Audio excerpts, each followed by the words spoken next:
Hello, hello, hello. Bonjour, bonjour, bonjour.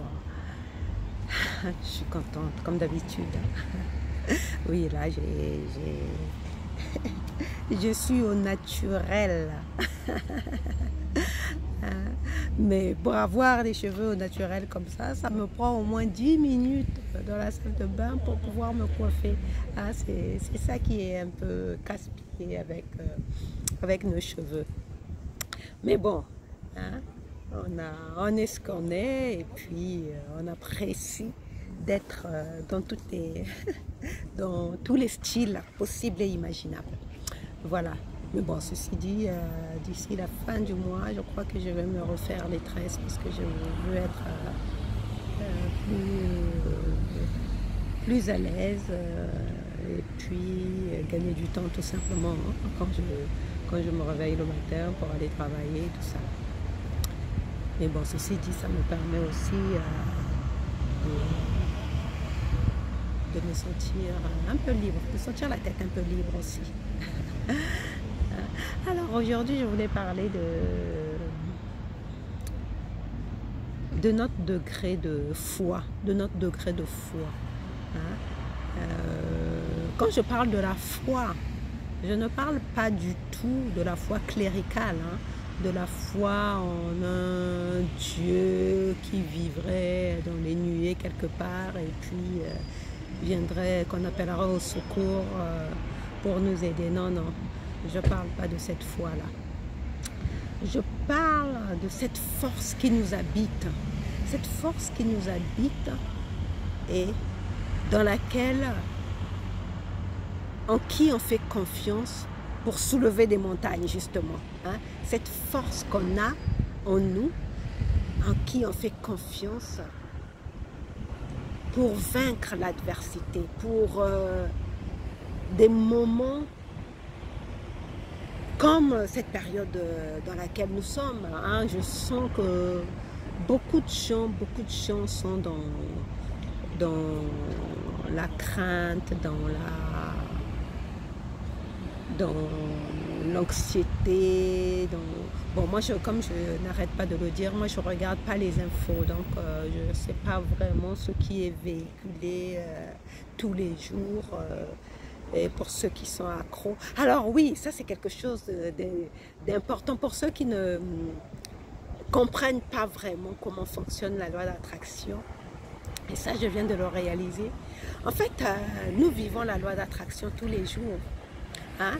Je l'ai vécu, je l'ai expérimenté réellement hier.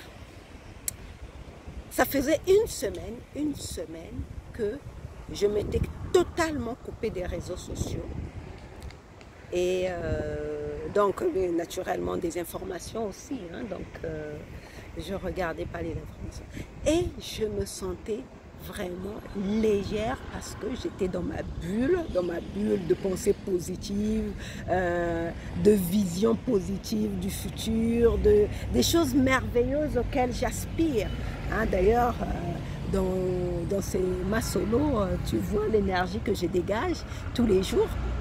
Donc, j'étais vraiment dans une dynamique très énergisante, très positive. Et hier, pour la première fois, je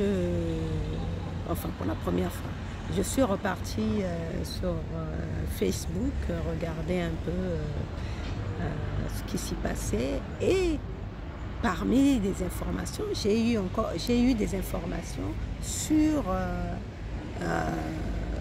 ce fameux Covid-19 et sur les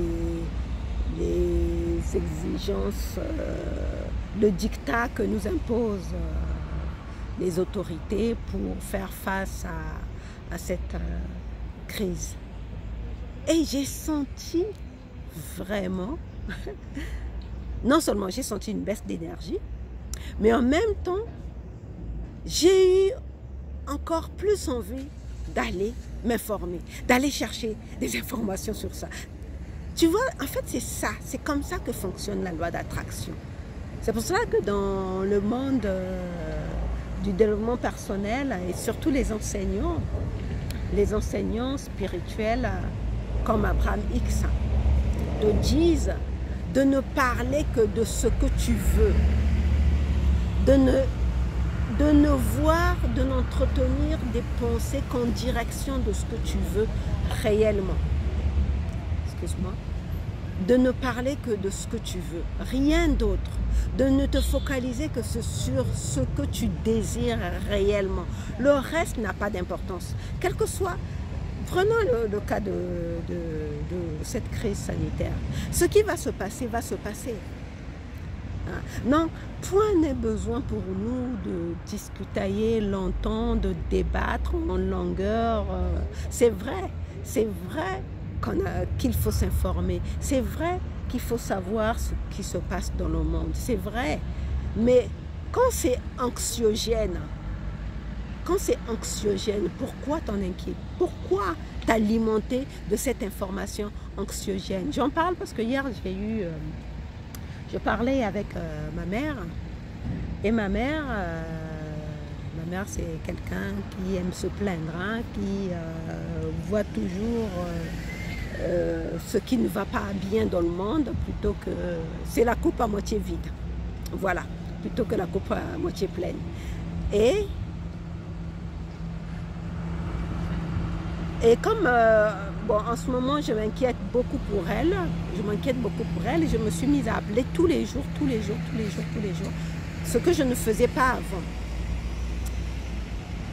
Donc, pour pouvoir la réconforter, parce que comme elle vit seule, elle se plaint aussi de la solitude, donc pour pouvoir la réconforter, donc je me suis mise à l'appeler souvent, tous les jours, ce que je ne faisais pas, hein. Parce que justement, étant son état d'esprit, je n'avais pas envie qu'elle m'aspire dans son énergie négative. Donc, je préférais, comment on appelle, mettre un intervalle entre les moments où je prends de ces nouvelles. Donc, je prends de ces nouvelles par personne interposée. Bref, mais là, je me suis dit que ça va lui faire plaisir d'avoir les nouvelles de sa fille aînée tous les jours. Hein, et puis, comme elle compte beaucoup sur moi, bref, je me suis dit que ça allait la réconforter. Et je l'ai toujours mise en garde de ne pas me donner de mauvaises nouvelles. Les mauvaises nouvelles, moi, je suis à des milliers de kilomètres d'elle. De là où je suis, je ne vais pas les régler. Donc, ce n'est pas la peine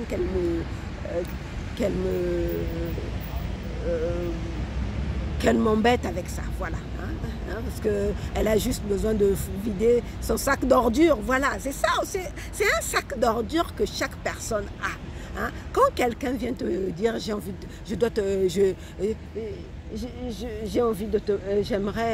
j'aimerais me confier à toi, en fait il est en train de vider ses ordures. Parce que ce qui se passe, quand la personne te parle, prenons le cas d'une personne qui vient de rompre, qu'on a abandonnée par son copain, et elle est malheureuse, la personne est malheureuse, une amie qui est malheureuse parce que son copain vient de la quitter. Elle va t'appeler, elle va déverser son chagrin sur toi. Et après, une heure, on va dire 1 heure ou 2 heures de jérémiade, elle va te dire « Ah, qu'est-ce que je me sens plus légère de t'avoir parlé. » Ben oui, elle se sent légère parce qu'elle a vidé ses ordures sur toi. Bon, entendons-nous bien, je ne dis pas que c'est pas bien de réconforter des amis qui sont dans la détresse, c'est pas bien d'écouter, c'est d'avoir de la sympathie pour nos amis, c'est à ça que servent les amis. Mais nous voulons savoir nous protéger. Nous voulons être ces personnes qui savent protéger notre énergie des personnes qui ont, donc de nos proches, qui sont en difficulté, qui ne comprennent pas encore les lois de l'existence, comme quoi, hein, parmi lesquelles la loi d'attraction, qui nous montre que plus tu parles des choses négatives, plus tu en attires. Hein, c'est ça. Or, beaucoup d'entre nous, nous n'avons pas conscience que c'est comme ça que marche la loi d'attraction. Rien que pour cette crise, plus les gens se sont mis à parler de ce virus, plus la psychose s'est installée. Donc, tu vois que plus on parle, c'est de l'énergie, c'est un égrégore qu'on met. C'est ça l'égrégore. Plus on parle de quelque chose, plus il y a un esprit qui se greffe autour. Hein. Mais c'est nous qui créons cet esprit de peur. Hein. C'est ça qu'on appelle l'égrégore. Et dans l'autre sens, il y a l'égrégore positif. Donc, quand les gens se réunissent pour, par exemple, faire la fête, ou bien, par exemple, en ce moment, il y a beaucoup de cercles spirituels qui se réunissent pour élever les vibrations, pour s'envoyer de l'amour, pour envoyer de l'amour à la terre, dire des pensées positives et tout ça. Ça aussi, ça fait des égrégores positifs. Et c'est dans ce sens-là qu'on parle, que moi je parle de la foi. Je ne parle pas de la foi en croyant qu'il y a quelqu'un qui va venir à mon secours, que ce soit Jésus, que ce soit Bouddha, que ce soit je ne sais pas qui. Non, moi quand je parle de la foi, je parle de cette force qui est de cette force que nous avons en nous, hein, dont parlait justement Jésus. Hein, quand tu as la foi, mais quand il disait la foi, il ne disait pas, lui c'est vrai qu'il avait adopté ce langage biblique du Père, mais pour ceux qui sont dans les cercles spirituels, qui étudient les lois spirituelles, qui sont élevés en conscience, ils savent que le Père dont parlait Jésus, c'était l'Esprit infini, l'univers, et qui n'a pas de forme, qui est sans forme. Ça, c'est quelque chose qu'on veut vraiment avoir à l'esprit, qui est sans forme. Et cette force-là, ces forces de l'univers, parce que nous sommes énergie, c'est cette force-là, quand on se focalise, quand on focalise suffisamment de cette force-là en nous, c'est ça qui fait notre foi et qui va faire qu'on va déplacer des montagnes. Donc, c'est de cette force-là que je parle. Et en ce qui concerne, par exemple, ma mère, quand elle s'est mise à déblatérer comme ça sur des choses qui se passent dans le monde, et aussi sur sa solitude, je lui ai posé la question. Et puis, elle me disait, je viens de prier, et elle me disait encore, je vais aller prier. Donc, c'était le soir. Hein. Elle avait prié... certainement dans la journée, mais avant de dormir, elle disait je vais prier, et puis je prie, et elle me disait, hein, c'est ça qui est drôle dans la foi cléricale, elle me disait je passe des nuits, hein, je me lève à 3 heures pour prier, je prie, je passe beaucoup de temps à prier. Et moi je lui ai posé la question, maman, mais si tu pries autant, pourquoi tu as peur? Où est ta foi? Que fais-tu de ta foi? Que fais-tu de ta foi que les choses vont aller de mieux en mieux? Où est ta foi alors que tu passes ton temps à prier? Il y a quelque chose d'incohérent dans cette attitude-là. Tu ne penses pas? Parce que moi, c'est ça. Moi, je me dis, si je passe autant de temps à prier, un soi-disant Dieu tout-puissant qui me protège, qui règle mes problèmes, qui me guérit. Et pourquoi je vais avoir peur de la maladie? Et qui est mon compagnon, puisque c'est dans... Elle se base sur les Écritures, sur la Bible, puisque c'est écrit, ton ami, hein? Ton meilleur ami, je suis ton meilleur ami. Puisque c'est écrit dans les Écritures que Dieu est notre meilleur soutien. C'est écrit là. Il est ton meilleur soutien. Mais malgré ça, tu as peur, tu es dans la peur. Hein? C'est ce que j'ai remarqué. Beaucoup de personnes parlent de foi, mais ils ne comprennent pas réellement ce que c'est que la foi. Parce que quand on a la foi, on met en pratique ce que Jésus disait dans ses évangiles, dans les évangiles. Si tu as la foi d'un grain de moutarde, tu dis à cette montagne, déplace-toi. Ben, la montagne se déplace. Mais la plupart d'entre nous, nous n'avons pas cette foi-là. Nous préférons avoir peur et attendre de l'extérieur un sauveur, mais tout en continuant à prier tous les jours, matin, midi, soir, à prier. Je ne dis pas que c'est mauvais, je ne suis pas là en train de dire que c'est mauvais. Je dis juste qu'il y a une forme d'incohérence dans cette attitude pieuse, dévote, avec le sentiment de peur qu'on peut vivre, qu'on peut manifester.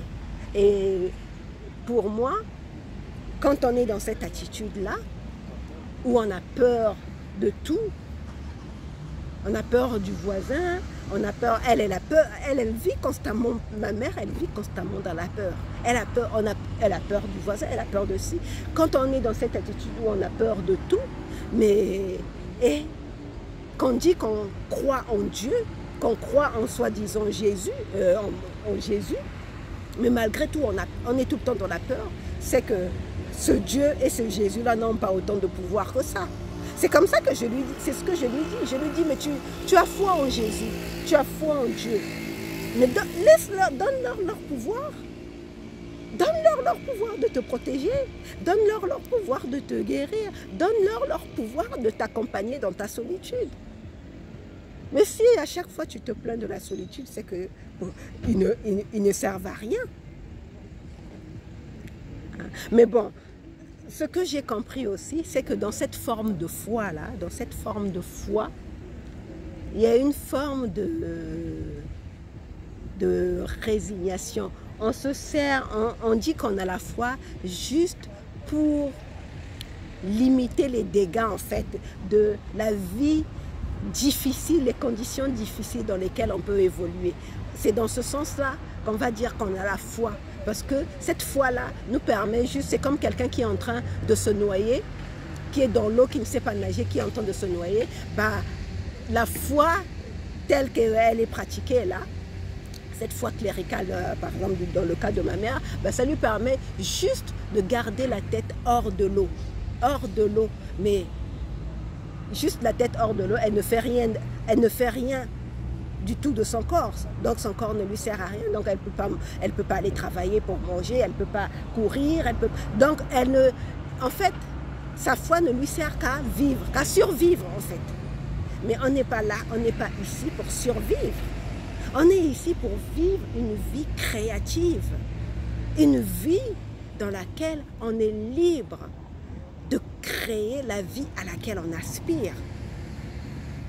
Donc pour moi, quand je parle de foi, c'est réellement ça. Cette foi qui te galvanise, cette foi qui te pousse réellement à déplacer les montagnes. Et les montagnes,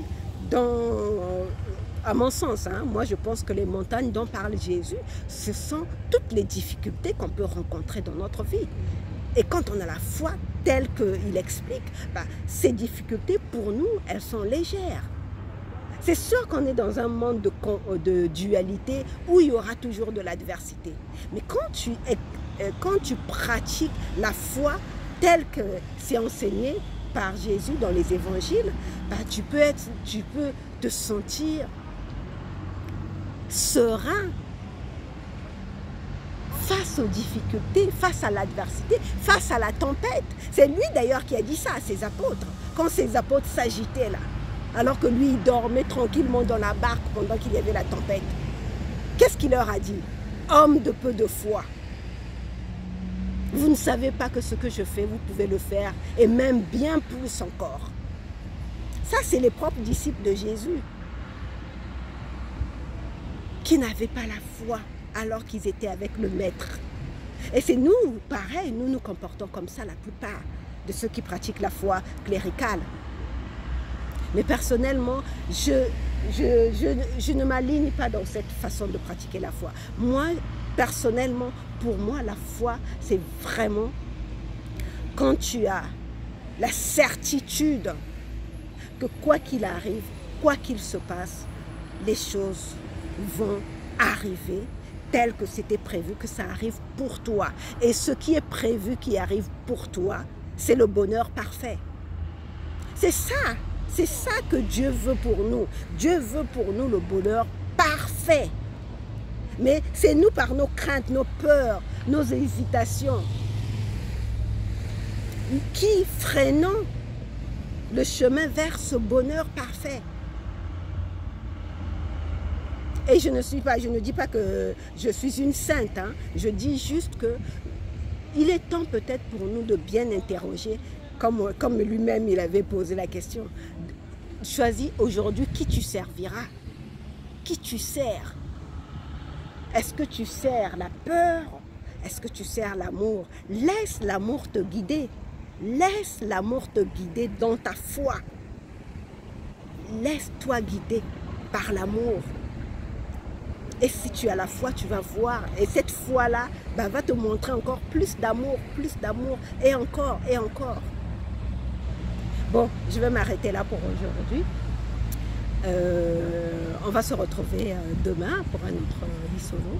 En tout cas, c'était vraiment un appel à une foi réelle, à une foi qui déplace les montagnes.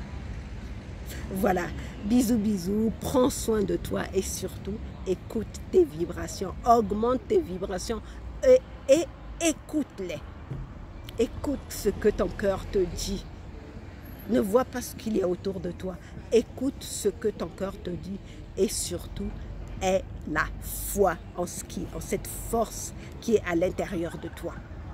Voilà, bisous, bisous, ciao.